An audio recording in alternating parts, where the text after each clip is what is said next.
Okay, so let's go back to share screen.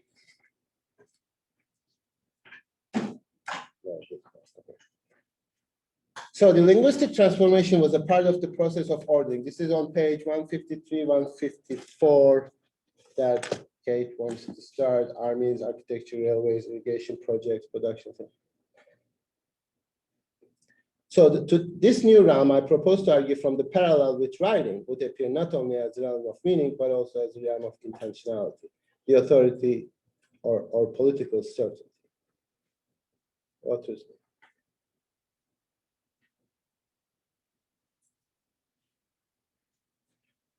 Okay, I do not have a question. Oh, yeah, you want to do this? Yeah, sure. So my question about, I think I picked this passage because I think it was pertinent to the larger question I had with Tammy's writing in this text. But it was stuck on the idea that when you're talking about colonialism or post-colonial period, there are at least some people you're discussing with, mostly people who don't have education in a theoretical sense, that don't understand the concept of colonization beyond physical occupation. They see colonialism as a force being present in a certain area, and once that force has leave, it is no longer a colonized space. However, as has been illustrated in this text and the other ones that we've studied in this course, colonization has long-term impacts that affect culture, internal dialogues, external dialogues, and essentially shape environment. So the question I have is, knowing, as here, that colonization spurs a linguistic transformation, how do we get laymen or even people who are also in higher education but don't necessarily work in this area to understand the, how do I want to say, keeping effects, the integral effects of colonization. We understand as here that this leads to, the creation of authority and political certainty. So I guess, how do you teach this to people and get them to understand the impacts of it, and then thus work to start to decolonize literature, decolonize language, and keep having some out? Did you hear most of what Kate said? Okay, so how do we teach this to, or how, I mean, it's not necessarily the same question. Yeah. But one question is, how do we teach this to people who might not be theoretically interested in reading these texts? This question is quite ambiguous, I will say. Okay. It's very tricky, and there's a lot of different elements to go through, and I guess I was just running general thoughts on it. But I think that there's, especially when we take like our role both as students, as like engaged citizens, and as educators, because that's going to affect how we're going to work with the dialogue, how it is that we're trying to engage other people in conversations about this. Okay. And I'm just confused on how I move forward and explain those facts. Yes. There are two dimensions of these questions. Are you talking about the tone, the style of communication, or the content of communication? Both. Both. Okay. I like that you're making that distinction and like separating the two. I think that perhaps the latter is the one that is even more closely understandable to individuals. Just on your level, I guess I agree. A large thing is like when people have so much else to care about, like, and if they see, oh, physical occupation's gone, why should I be focusing on these weird semantic things? Like that seems like not questions to ask, but I think we know that it's worse. Those are questions that need asking that have a much bigger impact than just being words that we use. Okay, so I would be careful with the semantic distinction, real versus semantic distinction, because I, of course, being a philosopher, I'm concerned about that question all the time, etc. But then I listened to the trial of this Chauvin guy in Minnesota. It's all about semantics. It's all about secondary cause, primary cause, whatever. And then was it like qualified immunity? Now that, what the hell does that mean semantically? Yeah. Except it makes a huge difference in terms of life and death. So with the law, semantics is very important in terms of it might mean 25 years versus acquittal. So that I would be careful. but in terms of having other concerns and not being theoretically sort of interested in these questions might be a good point to explore. Yeah, you had something. Yeah, this is actually one of like the most poignant parts of philosophy that have struck me the most is understanding the language that I use or the language that people use to describe certain things and kind of realizing, oh, I remember distinctly in the philosophy and film class from last year. I think we were talking about symbols and even just realizing how we connect all these symbols and put them into categories and then they mean something. We kind of also talked about this last class about every word having like an ideal of itself and meaning something independently of everything else. And I think you don't need a lot of like comprehensive understanding of philosophers or whatever in order to recognize that in your own language. Like already a lot of people understand that, oh, if I constantly berate myself, I'm gonna feel shitty, right? But if I tell myself good things, then I'm going to feel better. Is that how it happened? Yes, yes, and they've done real studies about this. Real studies, Oh, yeah. as opposed to fake ones. Okay. Yes, by the experts, I'm sure. Okay. I say good things about to myself, never works, but okay. Maybe I'm an exception. Maybe you're an exception. But So, but this is not, I mean, are you reading this like as a criticism or something? This post-colonial discourse? yes and no. It's a criticism. I think it does a good job of laying out like these are all the things that we need to be aware of. I don't think it does a very good job of being like, okay, so what do we do about it? You know, like how can you bring it to lay people and help them understand people who are colonized, help them understand like the house that they live in, you know, can or could have been colonized in that way. And they don't really understand because it's just a place that they live in. You know, they don't think of it as having some sort of symbology. Then again, I mean, our aim is not to sort of demonstrate people that they are actually colonized or. But give them the language, you know, like. I mean, that would be even problematic in terms of our role, how we are trying to give them certain conceptual tools to analyze their situation.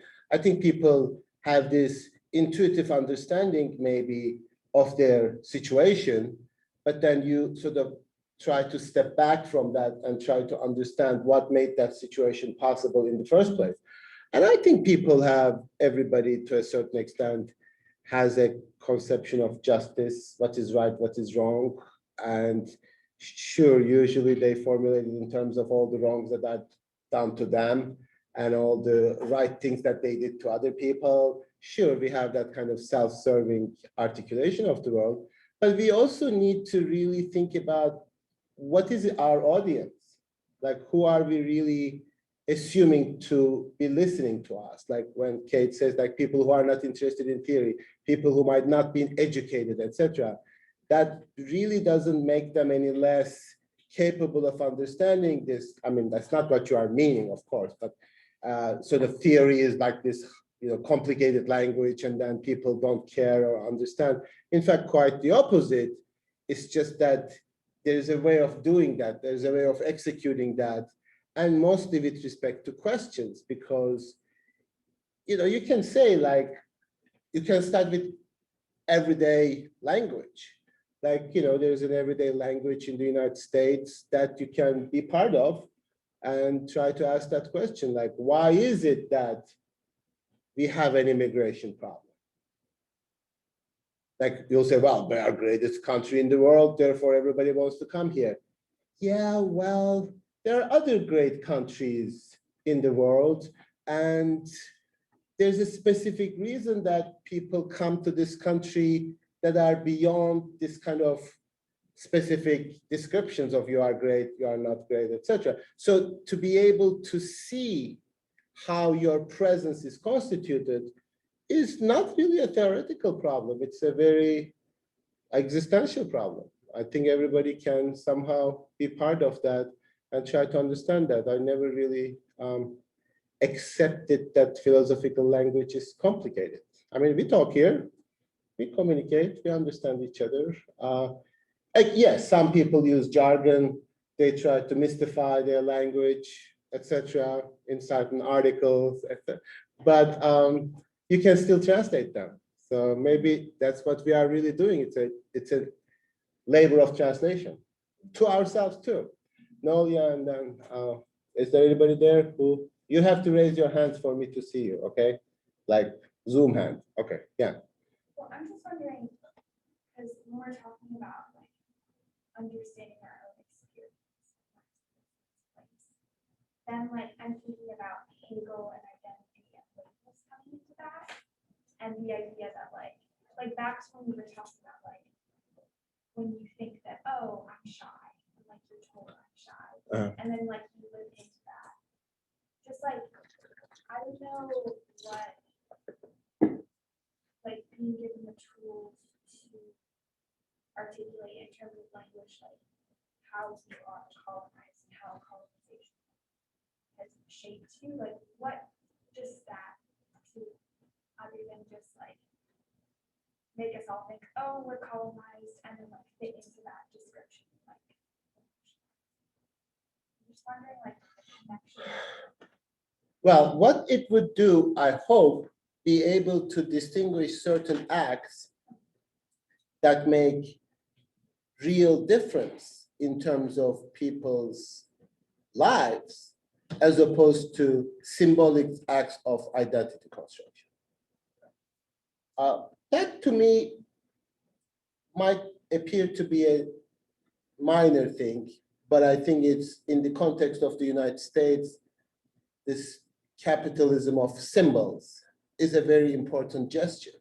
So, and then me not being convinced that real change is going to come from Hollywood is not because I'm a cynical person and I don't like Hollywood stars, or I'm jealous that I couldn't make it in LA or something. It's because that is structurally a problematic political configuration. And have discussions, ideas, exchanges. Sure, you are going to do politically what you need to do given the possibilities that are available. But you can, on one hand, support Black Lives Matter. On the other hand, recognize that as it continues, Black Lives Matter should transform into Black liberation rather than remain as a symbolic gesture of selling buttons and blah, blah. So those are politically important distinctions, and I think that does make a difference. On the other hand, if you are making a distinction is like sort of save us from colonialism, that's not really a possible gesture in terms of, but there is still a difference between Biden and Bernie. There is still a difference between political positions, even though they all operate within capitalist mode of producing symbols. So yeah, that's all I imagine we can have. Maybe even like there's a certain division going in the United States. There's always like for the last 10, 15 years, we are talking about like this country is divided. Now you can try to formulate all your questions of how am I gonna reach across the aisle and communicate with the other who is terrible, etc. Or you can start thinking, gee, actually, this is really not a division. This is the dance of two separate power structures that seem to be operating on the same basis. So this division, this enmity that is created artificially or otherwise politically supported is actually something that serves other purposes. So that kind of thinking of binary oppositions is like, I am defining my identity politically in contrast to some imagined group of people that are presented to me as my other. So I imagine like at Earlham, of course, I have certain prejudices about Earlham people. So I go, oh, we don't associate with Richmond. We don't associate with the people. They are sort of like truck driving, like Republicans, etc. We have that contrast, which is fine. We fight, we ideologically argue, etc. But are we perhaps serving the same economic structures? Are we serving the same kind of economic infrastructure that doesn't make any difference in terms of our policies? Now, again, I'm not saying that's the case, but that's the question that maybe doesn't mend oppositions, but allow us to see them in a different way. I mean, you are not gonna probably be driving trucks and going around, but still, like, you know, there is a certain economic unity there that's quite remarkable. And then you start looking at yourself, not yourself as a person, but like, well, is my discourse completely self-serving hypocrisy? I mean, we talk about like peace and justice and wonderful things about Earlham students and Earlham spirit. We are such a wonderful island in the middle of, you know, the Midwest, etc. But we are screwing this town as much as any other person. So that's a form of hypocrisy that we need to, next time your president says we are going to do this, and it's like, well, how about Richmond people? What do we do for them? Local. So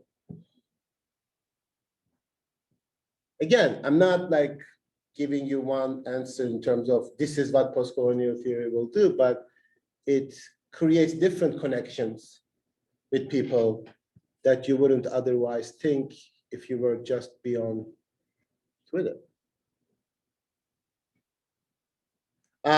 Daniel and then Kate. You have to speak up. Yeah, I don't know. I think like about this recently also, I feel like there's a tendency to like always want things to sort of do something almost like Tendency to what? always sort of like want text sort of like do something Do something. like people I feel like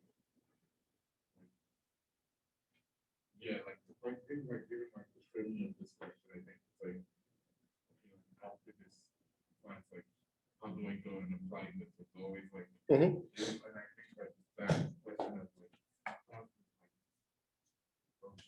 application of like action, doing things like almost to some degree like racialize that like realm of like action itself, but also on the other hand, I think like like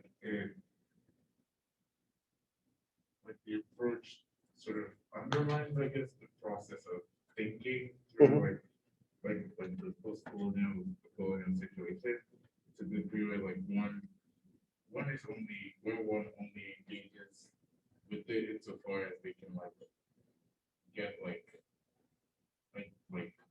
for lack of a better word, like ideological weapons from it. It's like so like that's the only use rather than I think like when like setting us up to like you already mentioned like think through these things in a very different way and to like understand our situation as it is properly versus like that itself does not always like the text cannot necessarily like tell you what to do. Like it's like there's like a sense of like I think like people want to be told, okay, what do I do now? I thought like which is like fine, like yeah, like you should do things, but on the other hand, like even the presupposition that like someone like Mitchell knows what to be done is like already I think I find that like also problematic as well. Like this person like if this author of this text like knows okay because he can kind of here's a solution for it as if there's like solutions that you can just Sure. acquire. And I think like I think that's like a tendency think we could like beyond so that resist a little bit. Did you get that? No? See? They don't. So Daniel is making the case that if we exclusively formulate these questions in terms of what we are supposed to do, then we are kind of reifying the realm of action as if like thinking and somehow trying to understand the presupposition of it is not important. I don't think anybody suggests that, but that's a good point. Like, how can I turn this into an action? That might be a little complicated question. Yes. Yeah, I want to clarify something. In my question, what I'm asking is not specifically about taking what it is we're studying in an intellectual way, trying to directly convey that to people who aren't studying. Because I agree with one. Every time I read a text, I'm not going to explain it to one. I don't have the patience to explain something mental to everyone. I think we should raise something mental. Also, I just don't think that that's like a beneficial thing for most people to do. It's not going to help them in life. But I suppose the question I'm asking is like, as people who have access to this education and will effectively internalize it in some way and learn new perspectives, how is it, not that we bring up text or theory to people, but when relevant questions that a lot of people don't understand how colonial roots come up, how do we explain those colonial roots? Like the thing I was thinking is, here's an example, and I'm not sure if it would function if I wanted to, but like I go home for summer break. I'm sitting around the dinner table with my family, and someone brings up the concept of reparations, for example. I may have a hypothetical family member who says, well, I'll be like, oh, you know, like, yeah, that's the thing we should do to like help, you know, fix the effects of like former colonization in the United States, or there's something to do, but ineffective colonization. So we'll go, well, we don't have, you know, enslaved peoples anymore in this country. Like we've affected people. You know, that's not my responsibility to do. Like understanding that there is a intrinsic generational path of trust here that has set you here and other people here, and that you do have, I think, duty to address that. A lot of people aren't going to get the abstract nature of those long-term connections. So how is it that without being overly academic, that we explain and taking those actions to the common person who's not going to be sitting in a classroom? Usually when I teach the class on the fall semester, it coincides with this Thanksgiving dinner talk. Like, what do I do when I go for Thanksgiving? Because we sort of, I do certainly, but most people notice that their families are not as progressive and enlightened as they are people at Earl. So like, how do I deal with this? I mean, that's it, to me, okay, might be a political question. And I honestly don't have a political answer to that. How do you convince people to see different than their opinions politically, if it is a political, already politically established? Like in the United States, if you are talking about abortion, like you can't talk about abortion just like an intellectual idea. It's an already heavily loaded political opinion. If you are talking about reparation, you can't talk about reparation as if this is a kind of pure question of ethics and morality. It's a political question, right? I don't think you're not even trying to like change their opinion is what I'm saying, but like without, how do we, I don't think that like going after people's opinions is an effective strategy in convincing them to change on a moral level. So like, Well, how do we present information in such a way that it is not only, you know, relevant, but also accessible? Because I feel like a lot of the way that we talk about post-colonial theory or colonial theory uses language and sure, things that just aren't accessible to the common person. okay, maybe I misunderstood, because when you say, how do we get them see, then I understand you are operating with the assumption that there is something to be seen there that you are seeing and they are not seeing. Therefore, I was going with the idea of changing opinions, changing political positions. And that is a very actually valid and important thing. That's what it's supposed to be under democracies. That's the model according to which you are operating. You come and articulate your issues, and then other people, and then all we are telling ourselves is that, oh, you cannot change people's opinions through argument and reason. Well, sure, you can, you know, change their opinions with multiple neurobiological manipulations of their opinions with respect to where they are coming from, and through algorithms and a kind of creating a reality for them. You can still do that. But I think the question that I want to pose to you is like, I don't understand how colonialism works. To me, my fundamental task when I engage with somebody else is not to get them to see differently or my position, etc. But I approach this, I don't even understand the extent of how colonialism determines me. One of the things that we make this mistake, that's why I frame this question in terms of class, in terms of identity, we assume that we are at any given point, not for good, but at any given point, we are done. We are who we are finished. And we go to a table, for the lack of a better word, with certain weapons. I have my weapons, you have your weapons, let's pull out our weapons. Who is going to, ultimately, we are all gonna shoot each other, nobody's gonna change anything, we are gonna move on. Or, I don't know, like for example, people say, how can I make you, like somebody comes to Earlham and says, this workshop is to make you anti-racist. Then I go like, you don't know what anti-racist means. You cannot know what anti-racist means because that ask that question abstractly as a property of human beings, independently of the relationships that they encounter. So my point is like so I need to translate this language, not just to the other, but to myself. How do I understand myself? Do I understand what it should be? Now, I have political positions. I don't know why. I believe reparations should be paid. Sure, I believe that. Then the question is like, do I even understand why I do that? What's the implication of that? Is that correct? Am I subscribing to it? Or am I doing certain things in order to give a certain impression to people, in order to sort of navigate my space in society? So to me, it's like when you go to someone, you are not necessarily going to give something to them or translate the theoretical language, etc. But for you, because if you, believe me, if you try to explain this to your mother, which I did, or father, or I don't have, but like whatever, brother, she's like, I don't know what I'm talking about.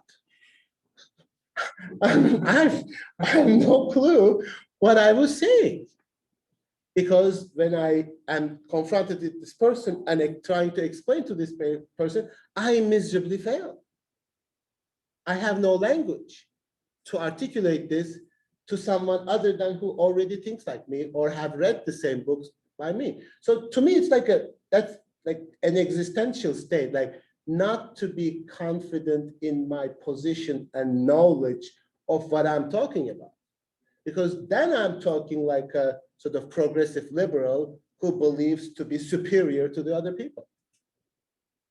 And I know what I'm talking about. In the meantime, I'm also economically advantaged. Therefore, I can be like, be certain of that position. So again, that's the same question to you, the same response to you. Like, I don't assume that you learned and finished postcolonial theory. I hope you don't think that now you have a huge insight into how colonialism works, because I would be really pissed off at that. I've been teaching this for 20 years. I have no clue how it actually works. So like in one class, you're like, okay, I got it. So again, I'm not saying you're saying that, but these are questions.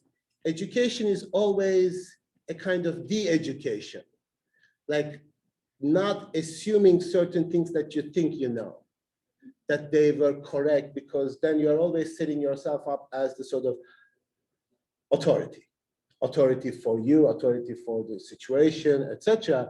And again, or authority of someone else. Like you can do that to like, okay, I read Hegel. Hegel is always right. He's my leader, so therefore I'm going to cite him. Like that's the same mentality in terms of establishing positions. So I don't really have a good answer to that. It's always a like, but going back to Daniel's point, like this has been the problem of philosophy since its inception. Like, oh, you guys, you have your head up in the clouds, etc., which is actually started thinking it's a kind of false opposition that is put because ordinary people are so freakishly abstract in terms of their relationship to themselves or each other, then you start to realize like, I am as abstract and I have to negotiate that space with other people as much as anybody. So I don't really accept that kind of strict binary opposition between action and theory or thinking as opposed to action. You learn a lot of things through action, just like your action hopefully changes through thinking. So again, it's a kind of deconstructive strategy. But hey, the summer is almost here. You're gonna go and like, you can't, like you need to translate Mitchell to that, like to other people. Yeah, not like go read Mitchell, but like, you know, there are ways. I think that's a good effort, especially with your brothers that you might not like me. I like my brothers, so yeah, this is being recorded. Okay, let's take a break. I'm tired, sorry. Let's just take 10 minutes.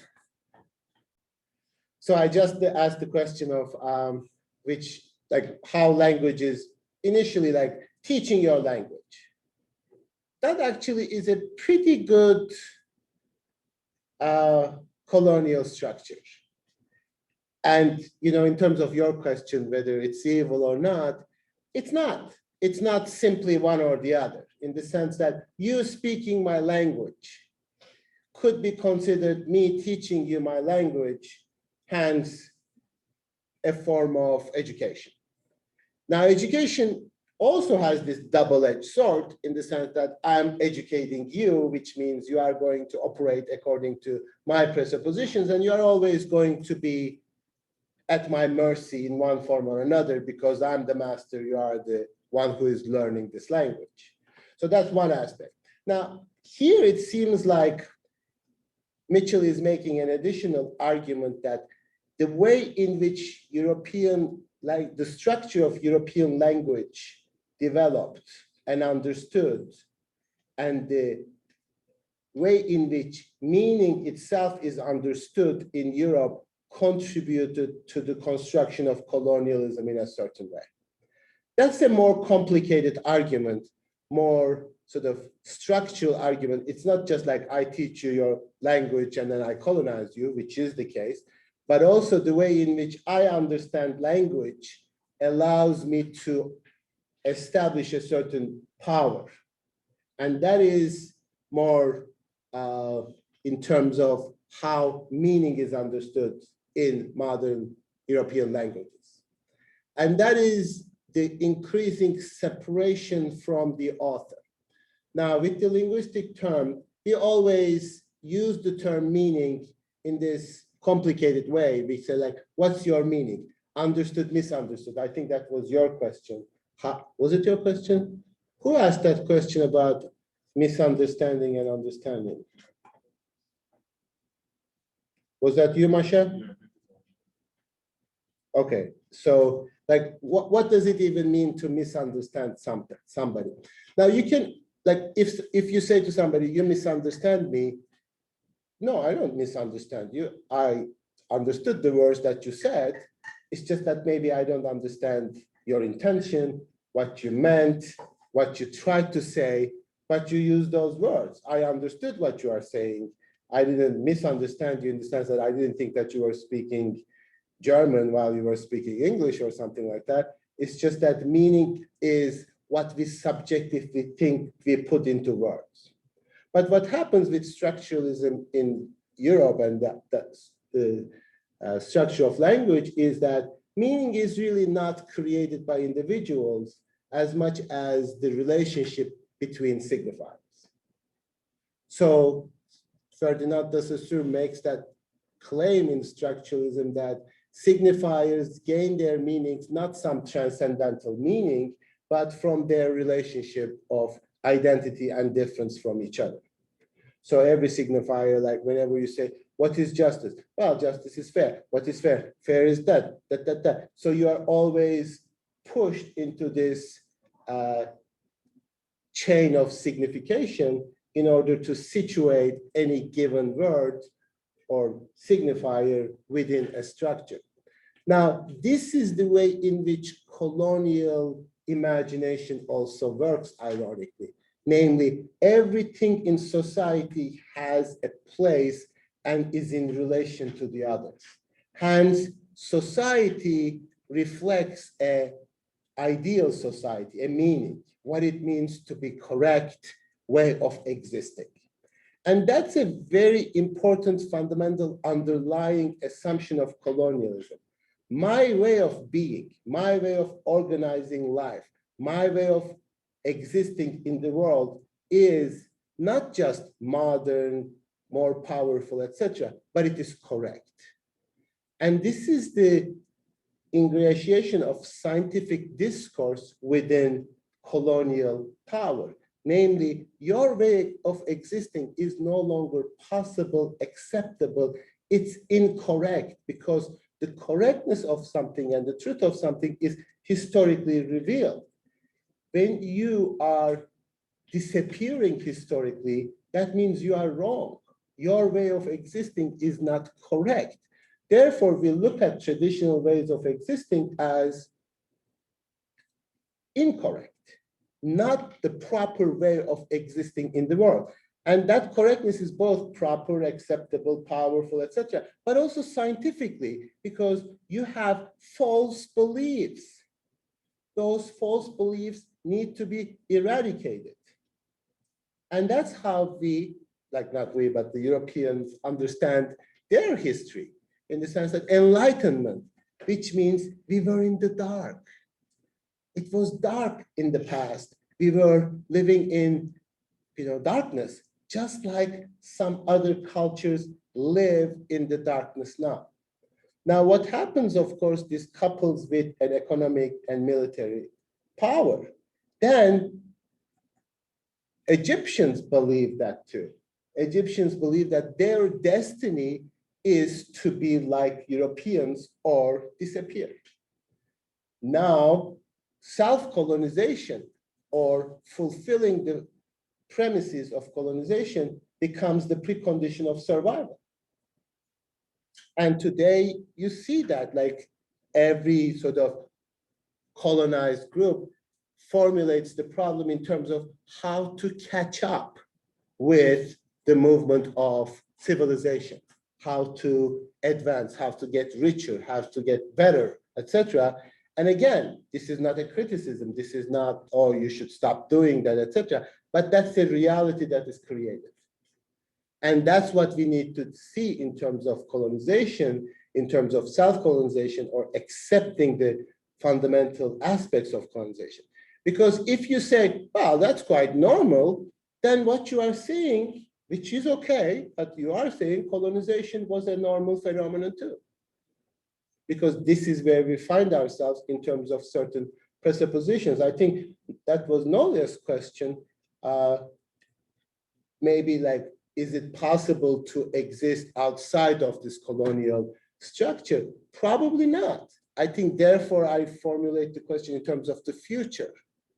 This is not pre-colonial. This is not post in the sense that negation of colonialism, but trying to imagine a different future for human beings, not just colonized and decolonized.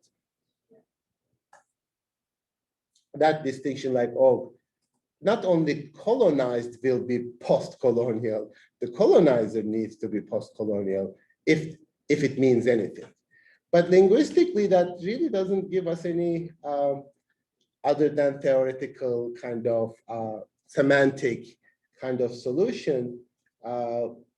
Maybe then we'll see, okay, this course is post-colonialism, but about post-coloniality, but it is also related to economy, to capitalism, to environmentalism, to space exploration, etc. So it is not sort of this isolated thing in and of itself, and think its relationship to other issues like racism, like scientism in the 21st century, the world.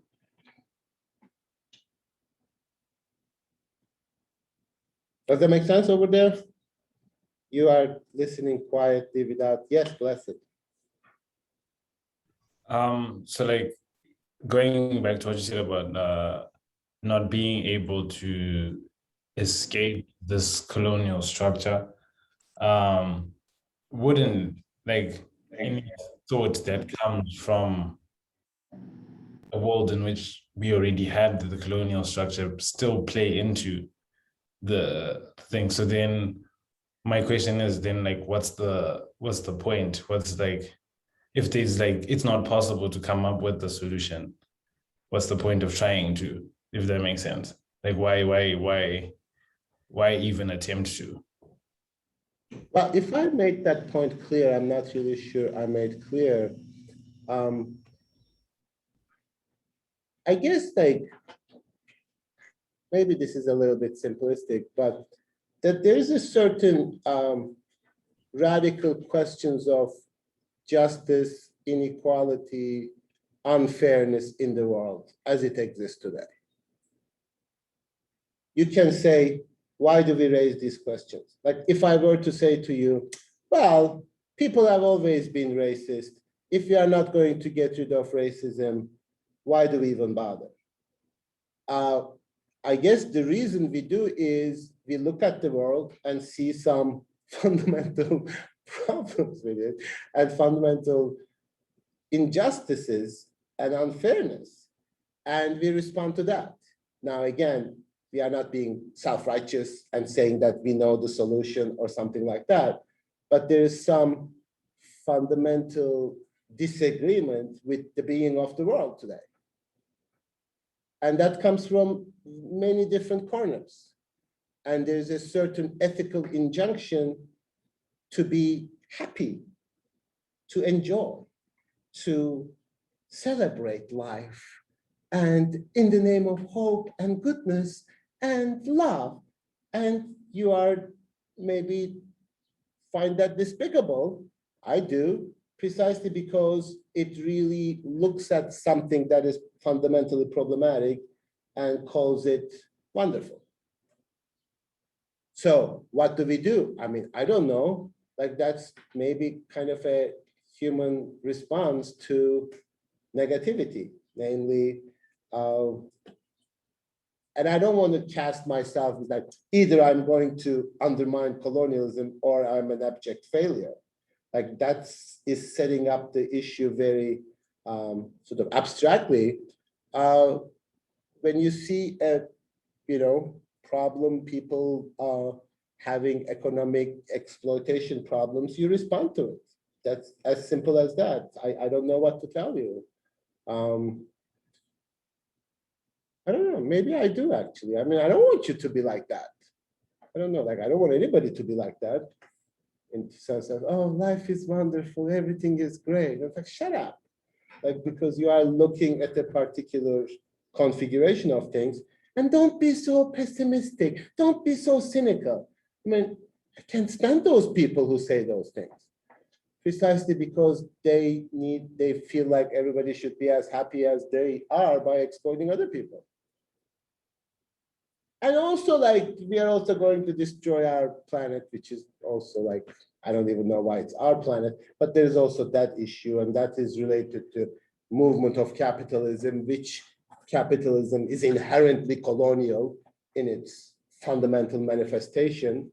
So therefore, I don't know how to answer that question other than, what do you want from me, Blessed? Like, what do you want? Like, what do you want me to tell you? Like the way I was thinking about it was like you said, like with the issue of racism, it's like you can envision, I mean, I would like to think they can envision, I mean, a world in which we deconstruct the racial what's it called, issues that we have, right? Whereas I can't really like envision a world in which we can deconstruct the colonial structure if we are in that colonial structure. Like the way I was understanding you, the way of like we go on these pursuits of justice and things like that because there's an end goal that we can perceive. Whereas with this one, we can't even like, we don't understand what that looks like to be free from a colonial structure. Again, I mean, I would resist thinking of that in a sort of categorical way. Like, yes, I might not be able to imagine a world without colonial structure, whatever that means, but that still doesn't mean that the United States should go and took oil from other parts of the world. I can still resist that. I'm not saying like, oh, since we are never going to overcome colonial structure, I might as well go and exploit other people. No, I mean, that's the sort of problem of the categorical thinking. It equates everything with each other. Just like, yes, we might not be able to entirely eradicate racism in terms of people's ideas and presuppositions, but that still doesn't mean you can do whatever you want in terms of your racial animosity. So you still should not kill people. Doesn't matter whether ultimately in an abstract fashion we are going to eradicate racism. So, but it pushes us to distinguish certain acts that fall back into that racism of colonialism, as opposed to certain acts that can potentially disrupt that. And yes, we can still distinguish acts in terms of pragmatics that are structurally different and doesn't serve capitalism and colonialism, and certain acts that do. That's the best we can hope for. I mean, you can't have like a categorical opposition. You can only make relative distinctions among different actions.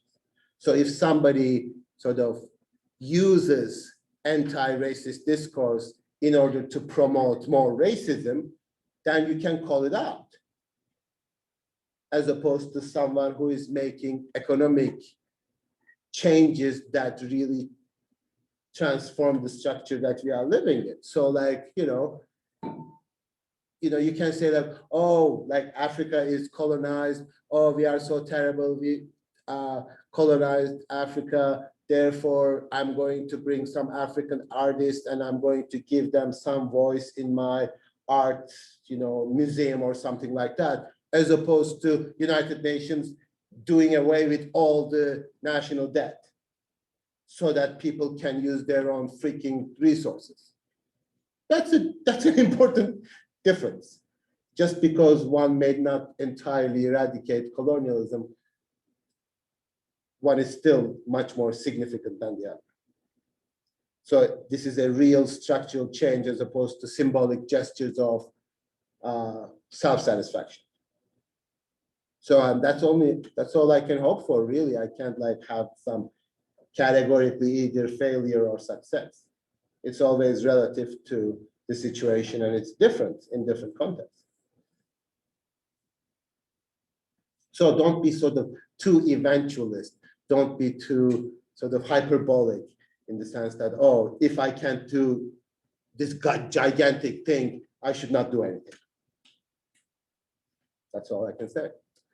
Yes, Nolia, and then you have something? Yes, you. Did you not raise your hand? Okay, yeah, go ahead. Well, just because we were like dancing around my question, I thought. Okay. I think I have talked about it, but I'm just wondering like, okay, there were humans before the world was an exhibition, representation, all of these things that make sense. Okay. And there are humans now. And like, there are still things that have carried over. Like, people still are born, they die, like on and on and on. And like, I don't know exactly what I'm trying to ask, but I think it's just like, are there things that, along those lines, just how does the pre-colonial and the like current fit in connection with each other, and like, but also is there under You are here? No. it's under your Oh, mine here.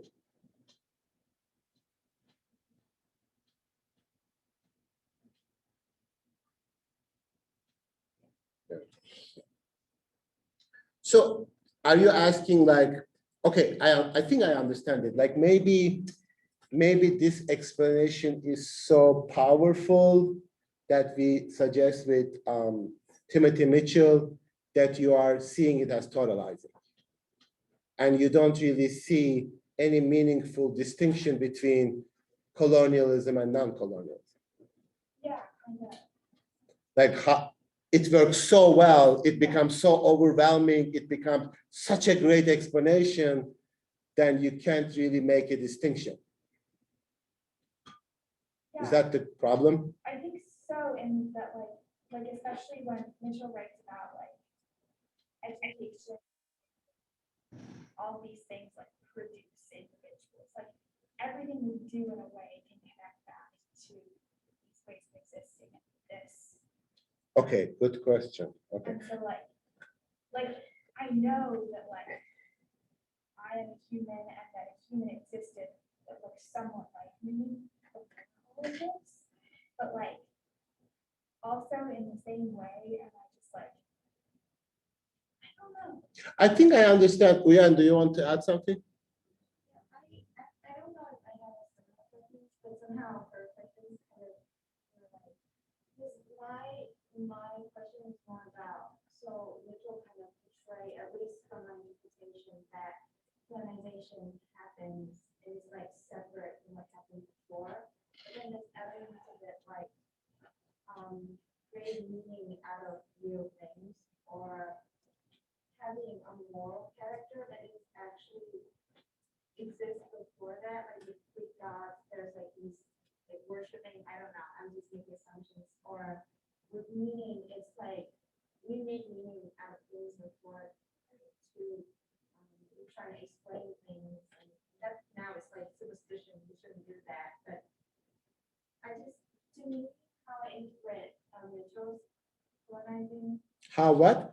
how I interpret how he described colonization is that colonization is a project that kind of intensifies meaning and moral character and using those tendencies we have seen before to make one way of life more secure. Okay. No, that's a good, did you hear that? A little bit? So I think that if I understand the common point between Nolia's and Uyan's question is the way in which Mitchell describes colonialism seems to be too general or too powerful in the sense that any form of education seems to be colonial. Then people used to educate each other before colonialism. So what's the difference? People worship gods, people thought about certain things, they still existed, they were born, died, etc. And then, so if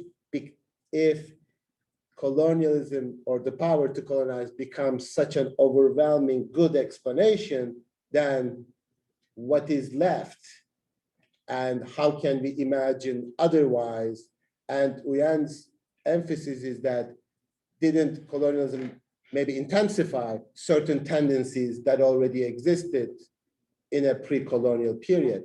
Now, that's a really very legitimate concern. And sometimes this is really the paradox of any kind of philosophical scientific explanation. Namely, if you explain so well, it just becomes non-explanation because it explains everything. Then you sort of throw your hands and say, well, if everything is colonialism, what the hell are we talking about? Nothing. You are absolutely right. If everything is colonialism, then we are not talking about anything because we cannot really make any kind of meaningful distinction.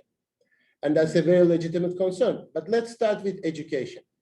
Now, education in terms of producing certain individuals for an already established machinery of society is distinctly different than education in general. So I'm not here making the claim that, oh, education is colonial, hence we are sitting here, I'm colonizing you. That would be a meaningless statement precisely because that assumes colonization is the only way in which education can take place. Now, it is important for us to see the very insidious, imperceptive ways in which education can be colonial without reducing all education to colonial. Now, for that, we need to be careful because it is not just doing the opposite of what the current educational system is doing. If I were to tell you, well, my aim here is to destroy you as individuals and make you as little useful to society as possible because colonization is trying to make you useful members, I'm going to do the opposite. I would imagine education in terms of this opposition, in terms of this binariness, and still define it in light of what is the power. Power is to create you as sort of members of a well-oiled machine, and all I can do is to reverse that or oppose that. And that in and of itself, you understand the problem, right? Once you try to oppose to something, and in your opposition, you are actually constructing and attributing a kind of identity to it. I don't want you to think that there is a perfect colonialism. I don't want you to think there's an identity of the process of colonization and the France and England did it so well. Not at all. In fact, they screwed up a lot. Hence, there's a lot of ways in which that we resist that. But resistance doesn't mean simple opposition, because in your opposition, you are actually admitting and constructing the identity of your opposite. You are granting that identity to your opposite. And this happens also in certain discourses within the United States. You sort of say, there is a white supremacy. You can make that claim. There is that structure that operates. But assuming that there is an identity is to attribute a kind of unity that it doesn't even have, and it cannot have, pretends to have. Hence, you are giving your opponent in the name of opposition exactly what it wants. So we are arguing like, no, colonialism can never be constructed as a perfect system. If it could, then what are we even doing here? We would all be sort of understanding everything in light of that. But there is that tendency, there is that desire in colonialism to create that perfect system. Now, do I want to create a perfect opposition to that? No, because if I concentrate on a perfect opposition, I'm actually admitting a perfect system, giving them a perfect system. And what do you call that? What do you call that? Conceding a perfect system. So no, therefore, I don't want you to have this totalizing. I don't want this be totalizing in your mind. It's like, oh, this is such a great explanation. Now, wherever I look, I see colonialism and I can see a way out. It's like, no, unfortunately, it's not like that. Because if that were the case, then you wouldn't even see colonialism. And even the imperfections within the system already suggest that it is not an established system. But it is always constructing, and ironically under capitalism, and really this is the sort of fundamental paradox of our 21st century, power structures really establish themselves most effectively in domains that they are opposed to. And that's a paradox, and that's a Hegelian paradox that we need to think about. So like, you kind of concede an identity to that which you consider to be powerful. Like you said, how can I be a European? How can I be as advanced as a European? Because Europeans are oppressing me. I want to be just like Europeans in order not to be oppressed. That is creating a European identity much more than the European identity itself can. And that's really why I resist this kind of, and I think this is not just me, of course, this is within postcolonial theory, the recognition that we are not here trying to figure out the most unfortunate, the most victimized, most problematic aspects or marginalized aspect of society and re-marginalize them. Because re-marginalization actually contributes to the structure of oppression more than just pure marginalization, which is not even possible. And we see that historically. Again, I don't think that it is a mistake, sort of coincidence, or whenever there is a certain political identity formation and trying to solve our structural problems in terms of identity, we re-experience those structures even more forcefully at work.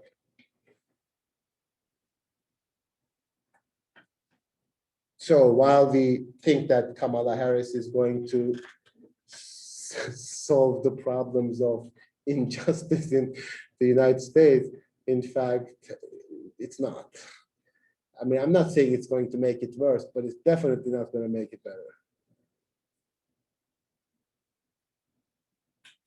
And again, the solution is not like, oh, instead of Kamala Harris, you should have a white man or something like that.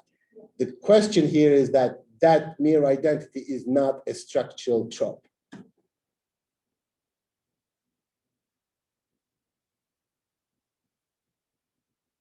In fact, ironically, in order to be successful within a system, you have to be much better of a protector of that system than those who created it.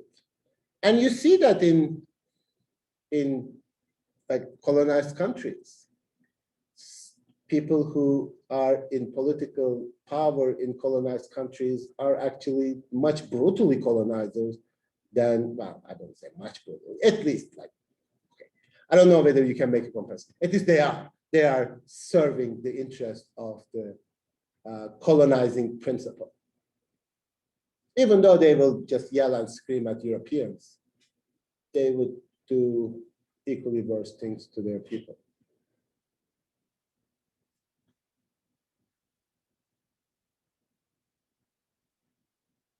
And that also is much more of a betrayal. Like if I'm going to be colonized, at least I would like to be colonized by Europeans, not by other Turks who behave like Europeans.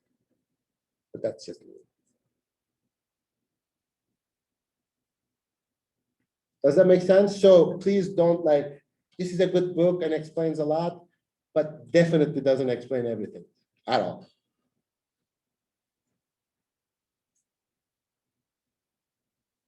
Because there's always that fascination in theory, like the more you explain, the more you're like, oh, now I understand everything. It's all colonialism. And it's like, yeah, like if life was so easy.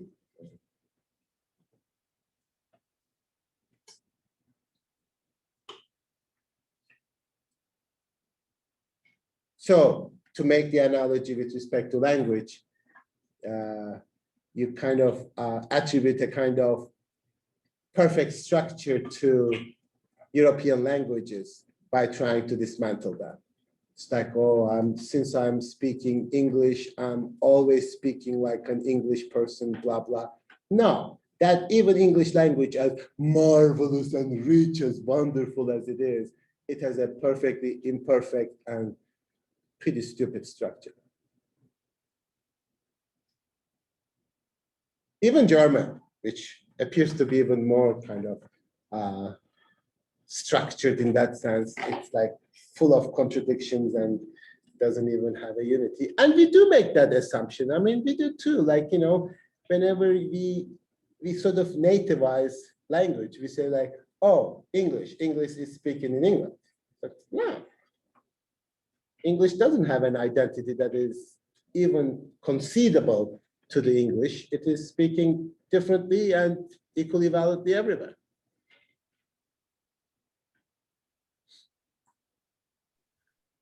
I have a question. So by for example, like saying English is like from England or like predominantly like English speaking countries that have identified like English as like part of their identity, is that like part of the issue? Like bringing like bringing a language as part of your identity, and like through that language also like through that same language also being able to like colonize other languages, or like set it like this should be the main language over some others. I'm not sure I'm clear about the question. I mean, everything you said was yes, but what's your, As like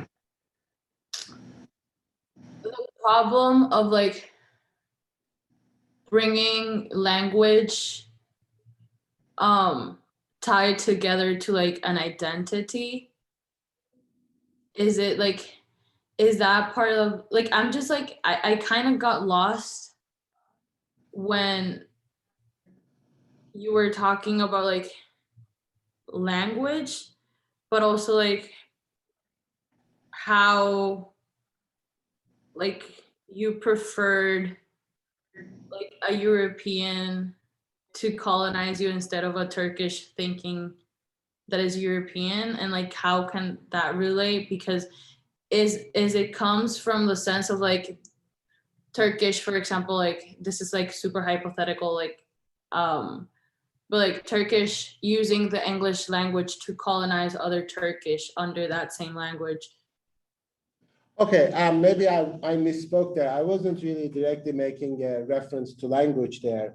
Language there is a way of, it's not just a natural language of speaking English, Turkish, etc., but it's also understanding the structure of meaning, understanding the structure of our relationship to the world. That's really what Timothy Mitchell uses to explain how colonialism becomes possible as a power to discipline. So it transforms the metaphysical being of human beings as a language, that kind of language, that a kind of a worldview, a kind of relationship to the world, an interpretation of the world, interpretation of beings, and ultimately interpretation of meanings, what it means to mean, what is the meaning of a word, for example. Like in Arabic, you have this strong and difficult to sever distinction to the author, because it is always contextual. But the meaning has to be universal, decontextualized, exchangeable, and shareable by other people. Now, we live in a world in which we all assume we are speaking the same language, at least on the internet for the most part, and we assume we understand and communicate with each other. Hence, whoever expresses themselves within that language registers itself into an intelligible structure. That is not a fact, that is an assumption.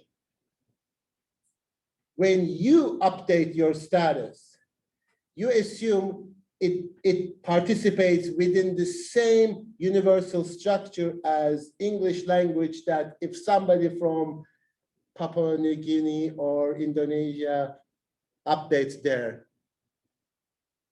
status, we assume language has this universal structure. Now, is this colonial? Well, it's a modern tendency that contributes to the possibility of colonialism, because it allows the society to be organized in a certain way.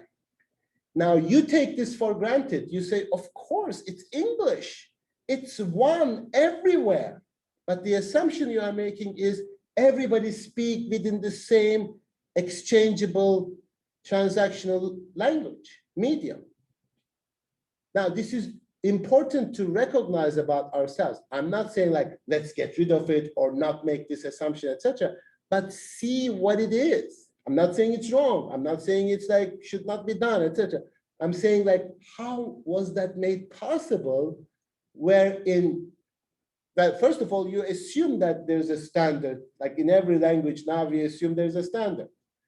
Like, why do we need that? Because we need television. Like you have to speak proper standard English on television, even though we recognize everybody speaks different dialects, versions, etc. And maybe the same word can mean different things with different context, but we need a universal, abstract, applicable in order for the society to communicate with itself. Now you say, what's wrong with society communicating with itself? Yeah, that's how colonial structure finds its possibility. Now we have a universal language. We assume that whatever you study in Richmond, Indiana is the same in Tuscaloosa, Alabama. It's the same. It's the same. You assume it's the same. It must be the same. That's what American society is. Now you start thinking, well, there is a unity to American society. They all speak the same language. They are all educated in the same way. And we try to totalize ourselves in terms of our existence. That is a colonial gesture. Because we assume a society should have a transparency, a unity, and should come together. Therefore, it goes hand in hand with nationalism. It goes hand in hand with how we as human beings should live in modern world. And it is true, and we love it. We think that, we communicate like global village. That's a colonial nightmare. That's exactly what it is, global village. Not that it exists, mind you, but we strive towards it and give it as a value. What does that do to diversity? Like if we all speak the same language in the same way, have the same problems, consume the same products, have the same psychological issues, have the same worldviews, political views, etc. Who are we?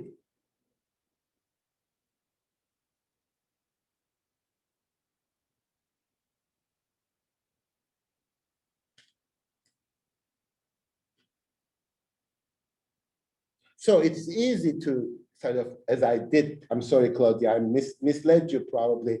Like everybody can believe in this. Everybody can subscribe to this. It would be easier if this is like the evil colonizer and the British and the French, but it is a little bit more sort of despairing if it is what you consider to be your fellow colonized person. That's why I said about that Turkish thing about like, but that happens. That's also the reality. There is no such like, there's no natural identity in terms of people are developed into two groups like colonizer and colonized. I mean, every binary opposition ultimately creates that kind of problem.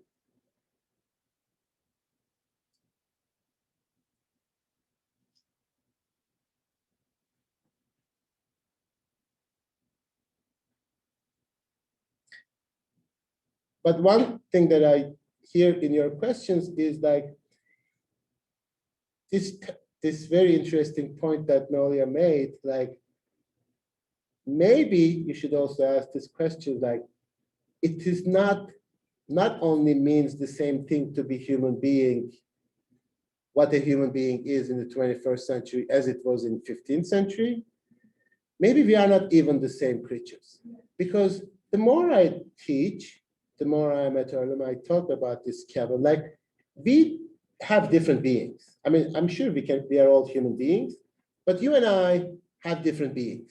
Like you exist in a completely separate semantic universe than I do. I think this more and more now. And that also pushes us maybe to think what it only means to be human. Because we understand human being as this abstract entity with certain biological characteristics. But there's much more deeper, specific determinations of human beings that actually creates difference rather than sameness. And we always try to construct unity in terms of sameness. We try to create our commonness in terms of abstract elements, the most common denominator. But maybe our unity is always the recognition of our differences, which is politically probably not very productive because everybody tries to create unity, but perhaps intellectually it is much more productive. And always, whenever somebody says like, you and I are just alike, you think something is happening. Somebody wants to totally assimilate you. We're all brothers and sisters. It's like, get away from me.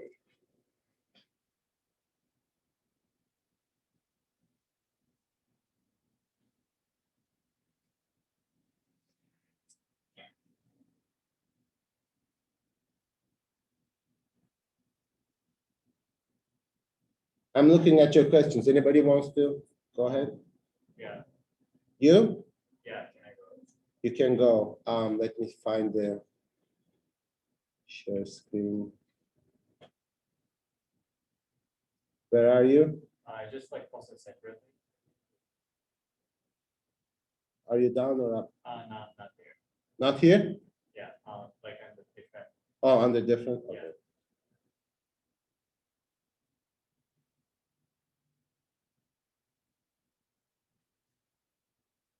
Here, this is it. Yeah, so maybe kind of connect. I thought. Okay. Your question of like might be different, like that, like what it means to be human in like back then and now. But also my question is like, so,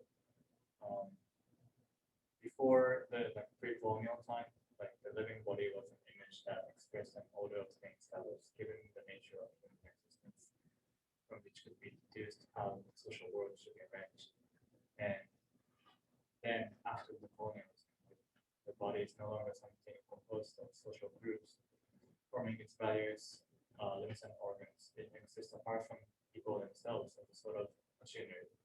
And the body has now become not only a mechanical object, but an object with an outward surface. Mhm. So I was just like wondering, so here the notion, I mean, the metaphorical usage of the body has changed like, from like like the idea of like nature to machinery. So I was just like, wondering whether that change in metaphorical usage also changed the way people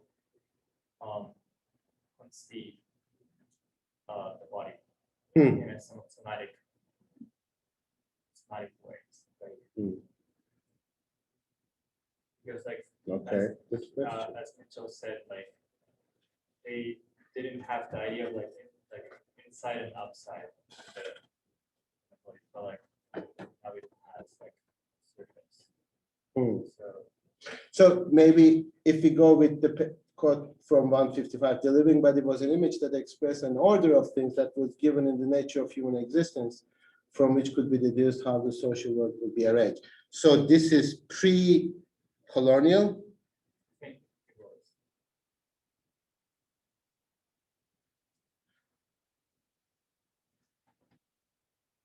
So this is on page 155, the second full paragraph. The image of the body was powerful because it provided the separate elements of the human world with their intelligibility, revealing the meaningful relations between them. The living body was an image that expressed an order of things that was given in the nature of human existence, from which could be deduced how the social world should be arranged. It demonstrated hierarchies of task and position by showing the connections linking different groups into a continuous whole. Okay. Just as every limb and organ of the body has a function to perform by nature, and on one part does not consider its task honorable nor another contemptible, but each simply performs for that which it was created. So the individuals of the community each have a function that they must perform. So, like the circle of eight worlds mentioned earlier, this continuous whole was not an order conceived in the image common to us today of an inside versus outside, a material world versus its structure, or a physical body versus mental entity called the mind. Thus, the rulers corresponded simply to a particular organ of the body, just as writing was not thought in the simple terms of the metaphysical presence of an author's meaning in the physical text, in the image of the body, there was no abstract authority, no invisible interior source of power governing a physical exterior. Okay, so what does that mean?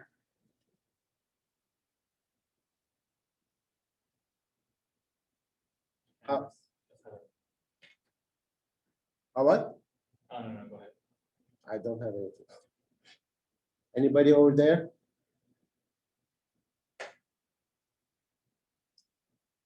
Just sitting in your little square and not contributing? Anybody?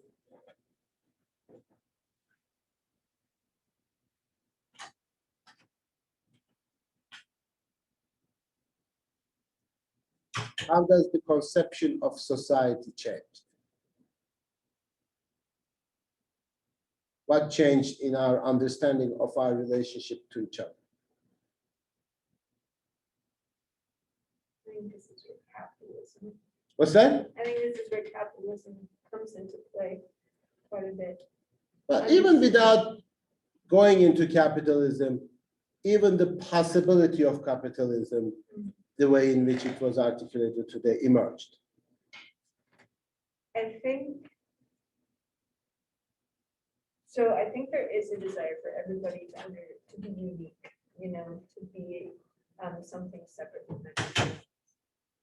And I couldn't tell you where, at what point in history or why, but a conception of the individual being completely separate from the rest of everything, of everyone, of your family, of your community, of like objects, the environment you're in, the understanding that you were just distinct. And then because of your own like skills, whatever, blah, blah, blah, physical characteristics. And then I also think that specialization in the idea of when kind of like the big industrial boom hit and the assembly line came into play, like everybody had one job and that's all they did every day. They would do one task and they would get really, really good at this one task. And their task was different from another task, but I think that idea of just kind of hyper specialization because of the individual, like because of the distinctness of it, just kind of exploded on itself. That is certainly true to a certain extent, but you can still articulate division of labor in terms of an organic model. Can you not? Like you can say we each have, like we are all in a cog in a machine, or we are all in organs in a body. But okay, so in academia, when you get a PhD to become a teacher, you get hyper focused on one specific thing. So it's the same general idea, like you have one distinct function within the cog, and we all can like tell ourselves that yes, I'm a part of society and I contribute something because of my whatever. Yeah. But there's still like that's my job. It's my own job. It's not anybody else's job because I do whatever. What you are saying is certainly correct. I mean, it's true. I'm just questioning whether that is what Mitchell uses to explain the possibility of colonization, or a different colonial, forget about colonial, a different conception of what society means, what it means to be together. I think a good example from the text is, I forget what chapter it was, when he was talking about the architectural layout of like urban design, and you come into the center of the plaza or whatever it was, and then you have the parks department, you have the farming department, you have all of these buildings that were specially designed, and then talking about houses where instead of a room having multiple purposes and being able to kind of organically flow within different things, it's now the kitchen and the living room and the bathroom or whatever. You know, that idea that even though, yes, they are part of a whole thing, they still have a very distinct purpose. Okay, I that's again definitely correct, and Kate, you had some? I would have. Maybe just push this a little bit in terms of the distinction between organic and formal. What does it mean for a relationship to be organic? So my role and existence in society is organic, that I have a vital function that is only defined with respect to my specific role. How does that mean organic? What's that? How does that mean organic? Well, if you take heart out of the body, then it cannot function on its own, right? And it can only function as a part of interdependent parts, and heart wouldn't say to liver, like, you are not really working, you don't know what the hell you are doing, so I don't want to be associated with you. Like you don't have that kind of separation, as you say, of the individual from the society, because they are organic parts, and conceptualizing it more in terms of formal elements. Namely, there are certain functions.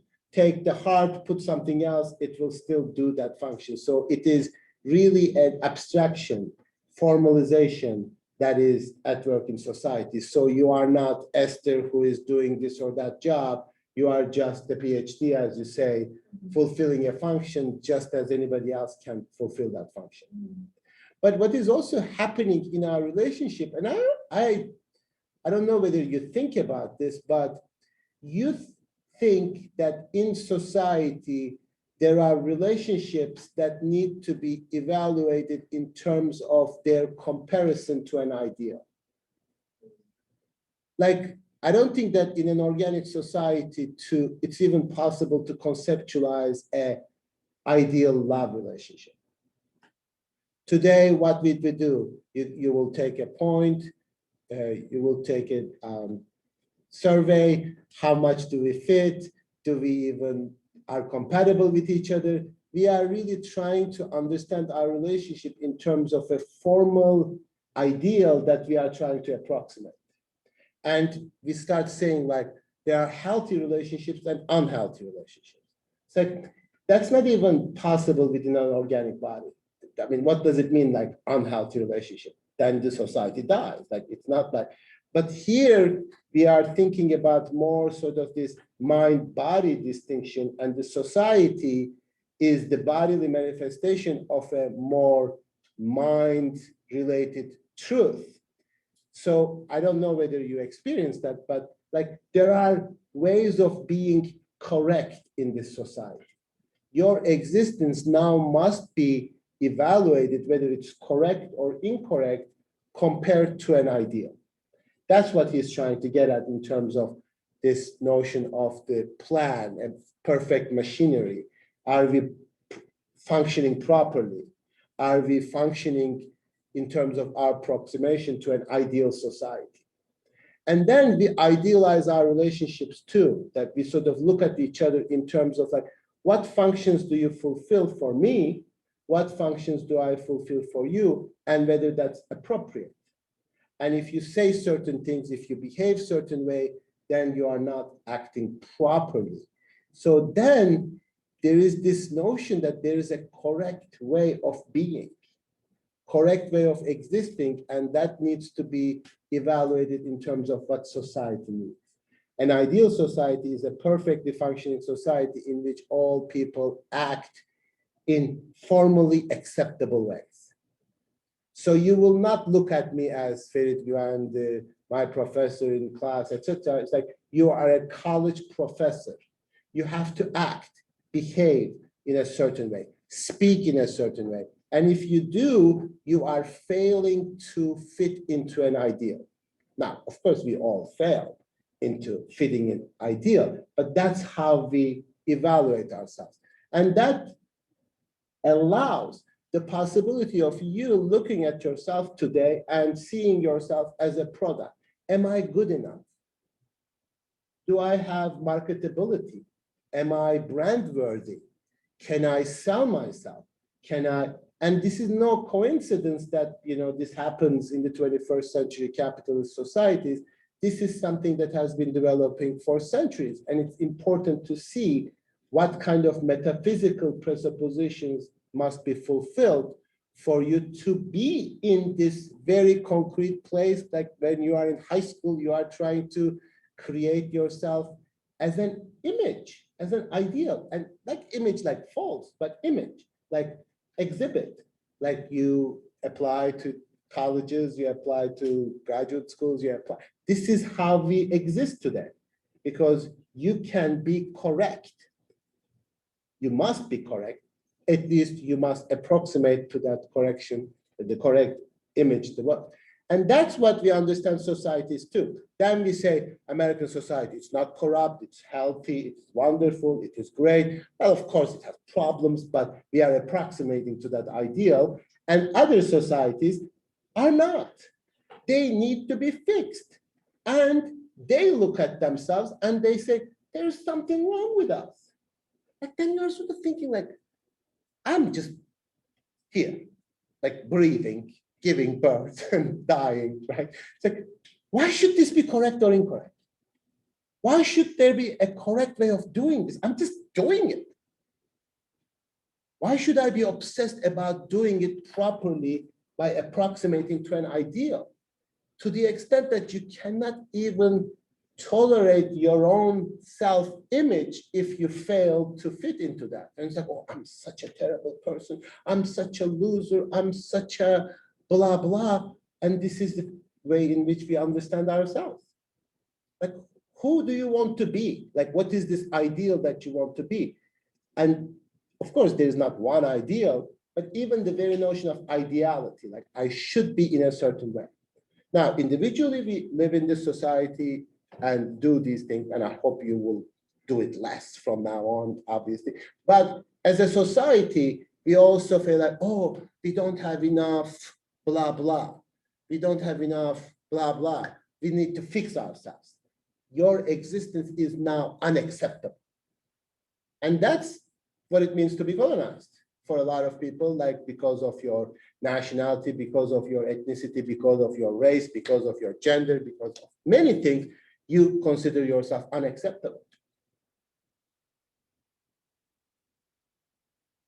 And we always have this ideal, like models according to which we understand ourselves. Yes, yes, yes, like, earlier in the text, like Mitchell, like, in the example of like censuses and sanitation. So like, I think that really like gets at this. Sanitation, yeah. Like, hygiene and like the way like the body of which I think like sort of what Estelle was asking, like the idea of the human body of like colonizing like people like their own body, like that's like theories about how they sort of become like mathematical abstractions almost like Yeah. like a box, you're not.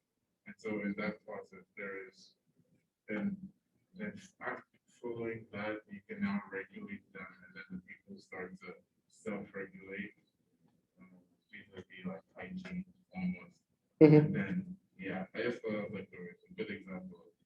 Yes, and again, going back to what we said earlier, this doesn't happen perfectly. I'm not saying you are machines. I'm not saying you are branding yourself. This like is an oppressive structure that explains everything.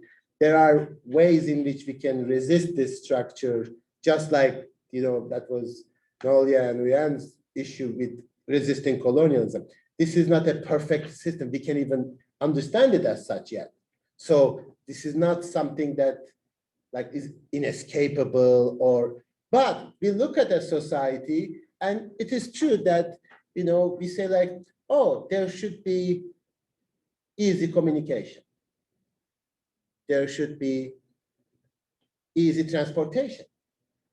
A good society has good roads so that people can bring products to each other as easily as possible so that they can consume them. Now, maybe it is necessary for supply chain to be so that people get food, but what is really at stake here is opening the means of communication and transportation.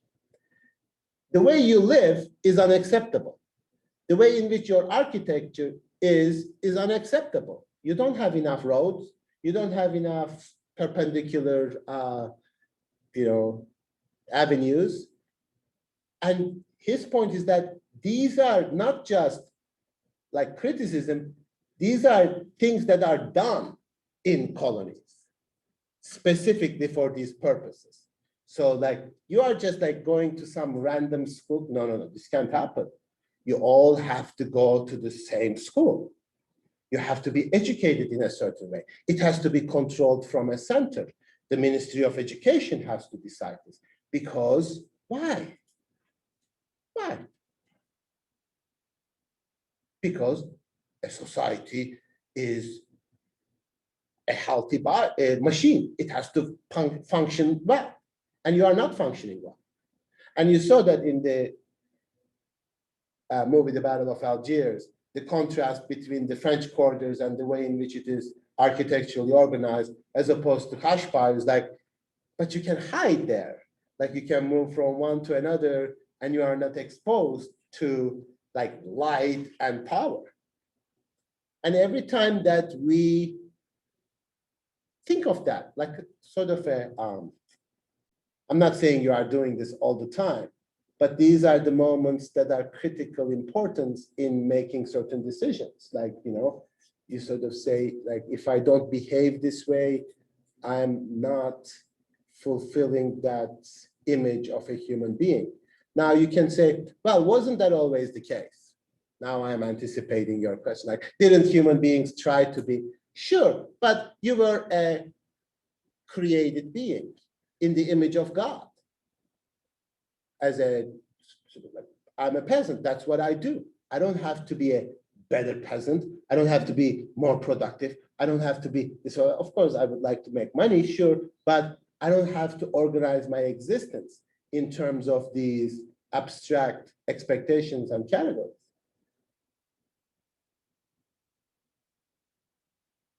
Yes. So it's like, is the clear distinction that, maybe not clear, but like, is the distinction that emerges around this like individual, that sort of like split? I'm not sure I would call it distinction. Yeah, that's what I was trying to think of a better word. I think Nolia sort of used this term intensification, or did you use it, Uyan? Did you use the term intensification in the colonial structure? Maybe one of you did, I'm sorry. Okay. But this idea like, yes, there are certain maybe tendencies within human existence. Like a medieval priest could just as well be a Wall Street shark in terms of possibility. But the web of relationships that exist doesn't allow that. It is not as sort of intensified as it is now. So I would say that, for example, maybe that kind of historical change happens not because there's kind of Hegelian opposition and rejection, but a kind of intensification of certain things as opposed to others. As I said, as opposed, so that's the problem. And then when you sort of say, oh, I mean, there's these two types of methodological problems. If you say, this colonialism explains everything. But then, well, it explains nothing because it has always been that way. Human beings have always been colonial. So this is sort of falling prey into the concepts. You thinking that concepts have a reality and can be categorically applied. So like, if everything is colonial, I can't be non-colonial. It's like, why is that even an issue for you? Like, do you need to why do you need to be non-colonial? Like, is that like some kind of a label that you want to brand or something? But to be able to understand how change happens in history, how certain things change, that doesn't mean like, again, oh, it is impossible to imagine a colonial structure before. Yes, you can still call it colonialism, but what is happening on the ground is still different than what is happening now. So again, not all colonialism are the same. Even to say some kind of like British versus French colonialism is a huge stupid abstractions that I do all the time, are completely different from each other. And people studied that. British more sort of like governing, ruling. French is more sort of identity and universalism. People talk about this. So whenever we use these terms, we should never make reifying them, making the mistake and imprisoning ourselves is like, oh, I'm always colonial, how can I be non-colonial? And you should not do that in anything, let alone colonialism. And for example, like, you know, in the United States, the debate is like about racism. Am I racist or am I not racist? As if every person is supposed to be racist in the same way, and it means the same thing, and it is always the same thing. It's like, no, like there are multiple different ways of being racist, and they are not all equal or the same. And no one is like pure in terms of, oh, I'm the one with no, I'm just pure in terms of my racism. It's a concept. It has its contradiction, its opposite, its difference within it. You should never think of it in terms of purity, like I am this and not that.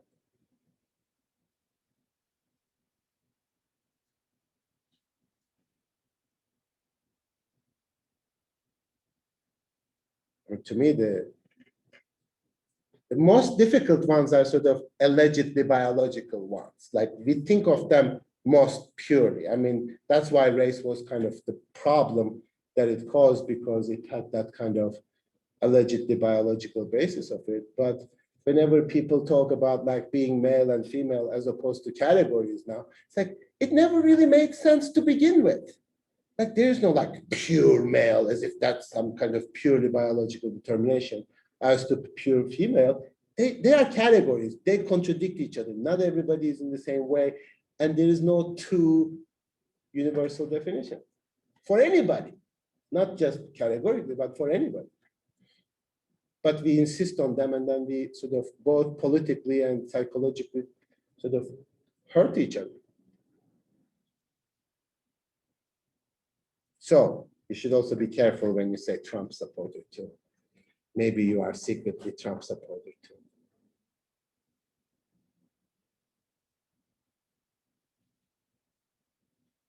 That's the nowadays thing. Okay, I watch a lot of CNN and MSNBC recently, that's right. They still cannot get over that, so.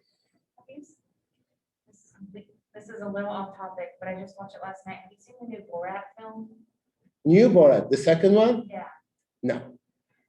you would love it. You, will I? Well, you would hate it. Everyone would hate it, but it's a good watch. Okay. Just question how different people are. Yeah, there is apparently a woman who is very good. Yeah. Is she good, really? Uh, The actress? it's, well, what the thing is, he's doing improv to people that don't know it's improv. Okay. So No, I know Borat, I know the premise, Oh, but okay, sorry. yeah. No, there's a female from Russia or something, the actor who plays with him this time. Yeah, yeah, she Probably does. as daughter, sorry. Is that the His one that you? Yeah, there's like an actress that plays like his daughter. So I don't know if Oh, that's the that you refer to. No, I've heard, yeah, okay, maybe, not his actual daughter, right? No. Yeah. But for me, it brought up the idea of, are we really that different in terms of ideology and making the Trump supporter one specific person? Sure. Yeah, absolutely. I mean, the most thing that you notice that like you belong to the same family sometimes with people who are like completely ideological, and then everybody is like having this fit about like, yes, I mean, I have really politically troublesome people in my family. Well, I love the example. My uncle went to Earlham and is now an avid Trump supporter, but Went to Earlham? yes. What a failure of Earlham And my College. mom also went to Earlham, but she was in the military while she was at Earlham. So my family's full of contradictions in that way. If you look at identity in terms of a solid thing. Sure, good. That's good. Yes, yeah, those contradictions educate you even more, actually, than sort of this desire for purity. You should always be careful about that political desire for purity, always like being right and not contaminated by ideologically questionable other people.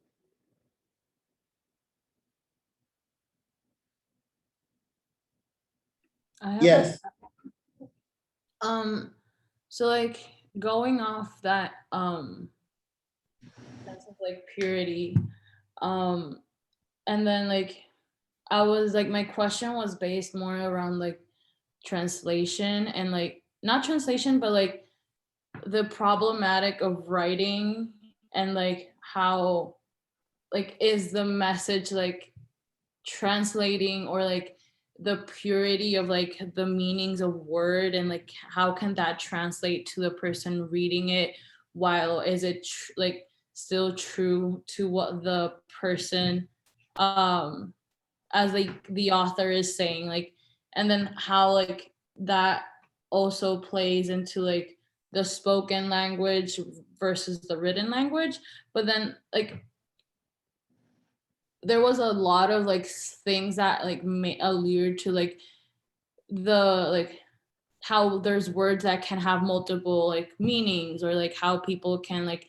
employ multiple meanings to a word and then that sense of purity can that also be applied to words in the sense of like how sometimes we look into like words and try to find like a pure meaning and that's it or is that part of the same problematic that is written in that same finding of purity of words can also like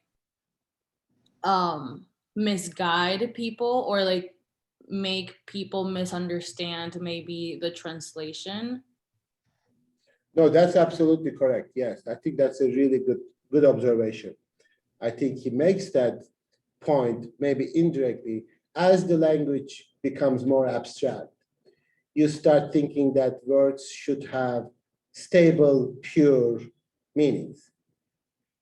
Now, with spoken language, you always have the indeterminacy of the context and the relative connection to the person who is speaking. But more and more, that language is separated from that specific determinations. And words have meanings now. Words themselves have meanings. We attribute a kind of almost mechanical sort of exchange to words. And you're right, that is also a desire to create that kind of purity. This is what it means, and it only means that, and it doesn't mean that. And that's how we try to create oppositions, binaries, purities, but because we judge something in terms of its deviation from the ideal. Like the ideal society must be like this. And today, especially in science, even in like mathematics, there's always this desire to create most perfect, unambiguous formal language. All of our problems, they claim, emerge from the fact that we have muddled meanings. If we could all just speak mathematics, it would be perfect. We could all like communicate with perfection, etc. So we really look at this ideal as pure, separated from its contamination in specific. And you do that too, to a certain extent, like, you know, you just want to learn the most unambiguous, most non-confusing general idea, and you look at your professors or teachers to give you that. Like, give me the most unambiguous thing that I don't have to think about this any longer. Just give me the correct articulation. I don't want to be confused. And that's our desire, like, because you believe that whatever we are teaching can be transported and translated into a non-ambiguous, non-confusing way. And you know, that's what we are looking at. But that's not education. That's like That's a colonial education. That's not all education. You don't want the sort of established truths to be imparted upon you by the so-called people who claim to know this. You want to resist that. You should resist.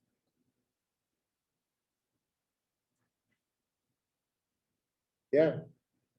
Yeah, I guess like, yeah, that's sort of connected, I guess, to like the question I had. Like whether there's some, like I see like the potential political benefits of like privilege and opacity. Privileging? Privileging like opacity in terms of Opacity. yeah, like muddled meaning, like ambiguity. Privileging it. Yeah. Who privileges it? Mitchell does a bit in the section on like our discussion. So I think we get that. Like I was making the argument that like colonialism sort of Privileging opacity.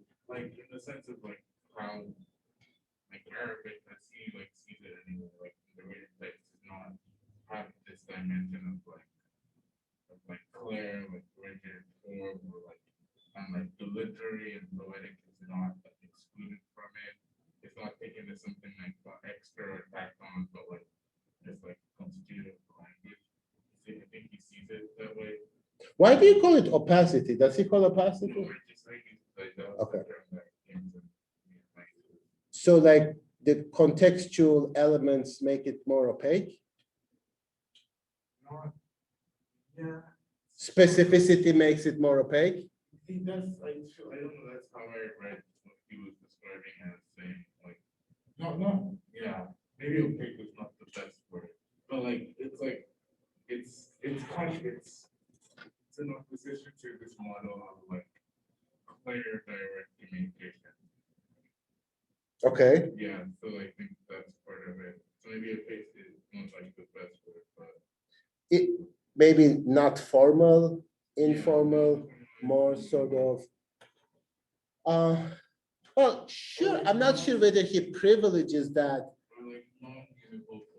non-univocal. That's what I would say is what but he does like talk about like Arabic writing does not realize the power of words. Okay, yeah.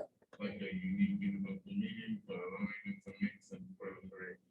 And I was just wondering if like, 'cause I also see like maybe yeah, I see like the potential political dangers is that kind of like reliance on mixing and proliferation. Okay, yeah. That Good. maybe he does not consider strongly enough, and I'm wondering like, the implications of that, and maybe I guess maybe there are possibly other ways that we could think of, like not just language, but like I guess like modes of being that are not necessarily vocal, but also sort of I think get around what I see as like a political danger in terms of like emphasis on Political danger yes, in terms of like the emphasis on like mixing and proliferation and like non-clear meanings and like non-transparent, not like lack of clarity. That I see like there's a well, if you put it as lack of clarity, of course, that would be, if he is privileging that, that would be a problem. I think that maybe he is, in a sense, resisting. So the question that Daniel is asking is like, is there certain privileging of non-universality of the political? Like, is Mitchell privileging what he considers to be the opposite of the colonial gesture, namely formalization of language and making it easily communicatable, as well as politics, I suppose, opinions, perspectives, etc. Now, sure, I think he does, in a way. He wants to, because he sees the colonial politics too much in terms of formal elements, like you are making decisions on the basis of like, today 200,000 people died. Well, that's a great policy because tomorrow only 150,000 people are going to die. this is a kind of clear, pretty straightforward explanation of political expediency, but the question is, does it really do justice to human existence in terms of their differences in public? So I think that colonialism, of course, to a certain extent, is a response to the intractable nature of human society, and it is difficult to rule. So today, for example, you really need colonial structure in order to be able to vaccinate millions of people. I think what he is doing in terms of language is, what is it that is being overrun? What is being avoided? What is being covered over by this formalization of language? And I guess the maybe for us is, we think that we are communicating. Maybe this is the biggest mistake that we are making with respect to our existence in modern world. Like, are we communicating? Or are we so disciplined in such a way that we don't even have anything non-communicable left in the first place? So my existence is already so abstract that my relationship to myself is so formal that I don't even have anything to say as a human being. My specific determination, my context doesn't have any meaning anymore. So like, imagine like you used to go to, I don't know, some like remote village in some Russian town, and it was so authentically different. Now it doesn't have anything to contribute. It's yet another McDonald's and just another particular instantiation of a universality. Everybody lives in the same way.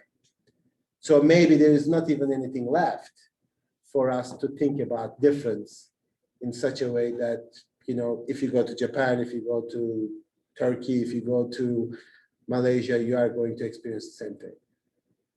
So I don't know. I don't know whether that's opacity or resistance to universality, but there is a certain formalization of the world and leveling of differences. I guess when you put it that way, it's sort of just, it maybe gets around.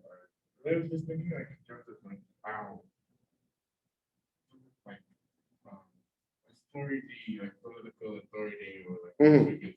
can or even often deploy like yeah, how they deploy non-university to maintain their own power. Okay, yeah. Like you say, oh, I never I said this, but I didn't actually make this one, and then like, but at the same time, like in those positions sort of get around by deploying that same. So I guess maybe it's a bit of a double bind that It's absolutely a double bind. Like, you know, on the one hand, you recognize that, you know, in modern society, certain ways of being and exploiting of nature is problematic.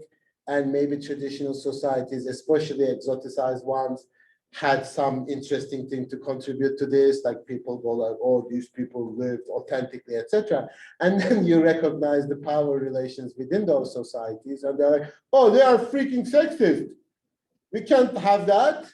They were wrong with respect to the, like, so it's always that double bind with respect to the past, because you want to somehow glorify it and exoticize it, but at the same time, it becomes politically unacceptable because we already established certain truths in politics, certain ideological elements that we cannot do without. Like you can't accept that as a sort of ambiguous society. You endorse it as unacceptable. I mean, not endorse it as unacceptable. But I think it was Claudia who raised that question, if I'm not mistaken. Let me look at that.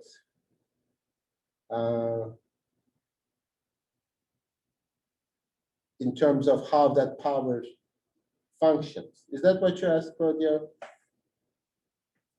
It was more like, yeah, how like power translates through like the differentiation of like writing, if I'm not wrong. I don't even remember that well. Yeah, lack of presence of the other or the possible alternative interpretation. Is it only through recitation that we can close those ambiguities that written and printed pieces may create? Is this a reflection on the anxiety of misrepresentation and misunderstanding? I'm struggling to understand how power can play in the absence or the presence of the author, and how can this lead to an accurate and fair transcription? Okay, so just think about that, the authority in terms of the disciplinary power. Like, yes, a specific person is exercising power over you. Imagine like this is a boarding school and you are unruly children, and I'm the, the principal of this, and I'm telling you, you have to go to bed at 8, get up at 6, you need to run, you need to do this, you need to do that, etc. Then you are sort of seeing me as the authority that exercises that power. But that school already exists. That school is the way people are educated. If I can go, somebody else is going to come. Maybe they are going to do it more efficiently. Maybe they are going to do it with a smiling face, but the institutional relationship is already established. Now, authority of the author perhaps is different. You are just going to look at me like who I am, not because we are both at this boarding school, but a more personal, authoritative relationship. Not institutional, not formal, not developed. You only accept this because you accept it. It's like the author of the king, the power of the king.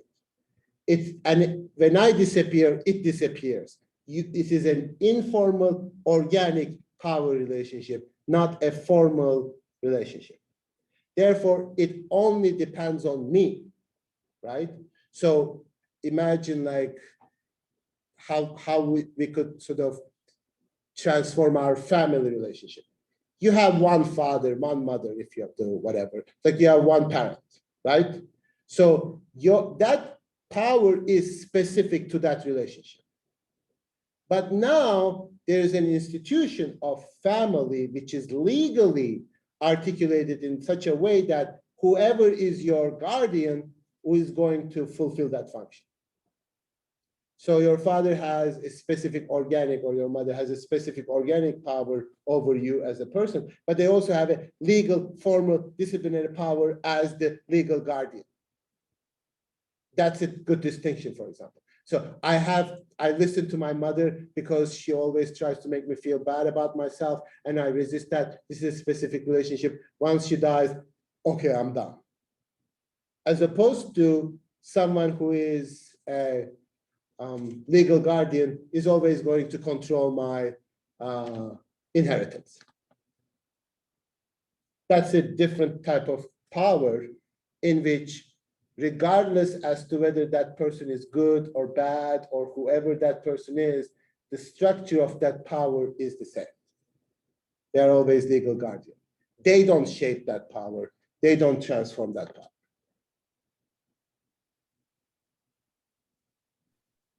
So this is, yeah, go ahead.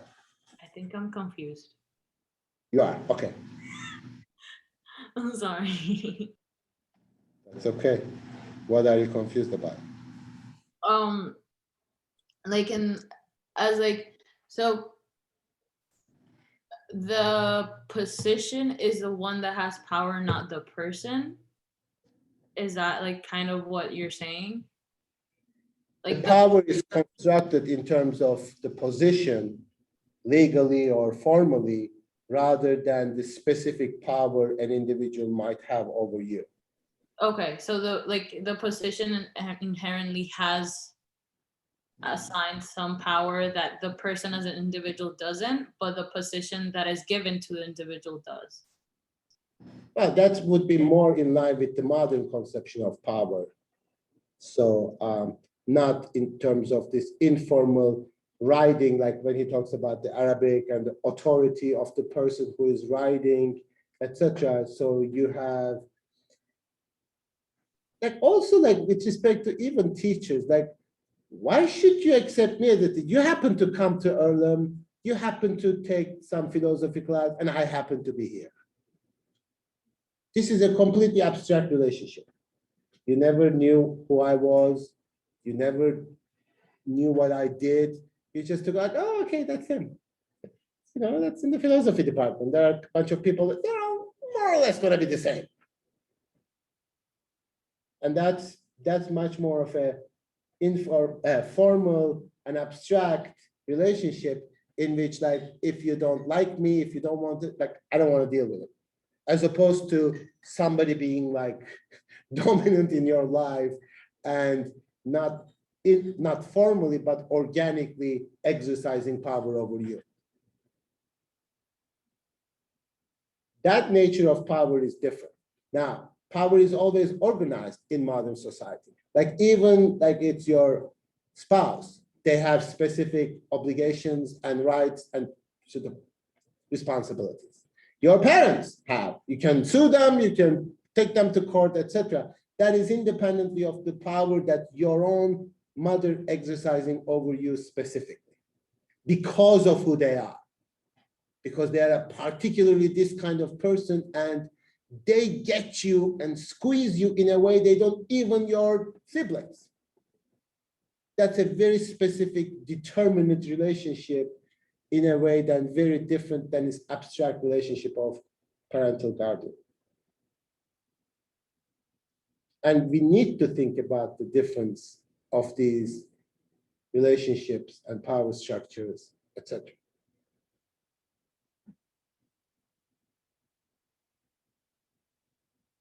And politically, we are always leaning towards seeing people as personally responsible for our misery. And, you know, that's the kind of like, you know, it's all about my mother. But it is always the kind of position with respect to which they exercise that power. And they are more insidious because they appear to be more friendly and helpful. I mean, you should always be careful with people who are trying to be helpful to you. They screw you up the most. I do this for you. This is for your own good. I think that's also in the relationship of them wanting to see themselves as good. Sure. No, they're not, Exactly. and in truth, they're not doing it for you. They're doing it to, you know, get themselves off on their goodness. Yes, that's also true. Yeah. Okay, I'm sorry we didn't take a break, so we should probably end early today, maybe 5 minutes or so. So on Friday, I already sent you the movie link. It's on YouTube, totally legit. No pirating or anything. So it has a pretty interesting and slightly nauseating ending. So you need to be careful watching. Have you seen Hala? Okay. Have you ever seen any Usman Hasan Bene movie? Which one? The other one that is famous. Yeah. Okay, so watch this. It ends. I mean, I don't want to spoil it for you because it has a pretty dramatic ending. And if you are, just don't watch it after you have lunch or something. You'll see what I mean. Okay, so we'll talk about it with Nolia and Isao on Monday. Your papers are due on Wednesday. If you have any questions, if you want to talk to me, I'm going on a walk after this, but this afternoon, like this evening, if you want to meet with me, please send me an email and a Zoom invitation, or come to my office if I'm there. Sorry.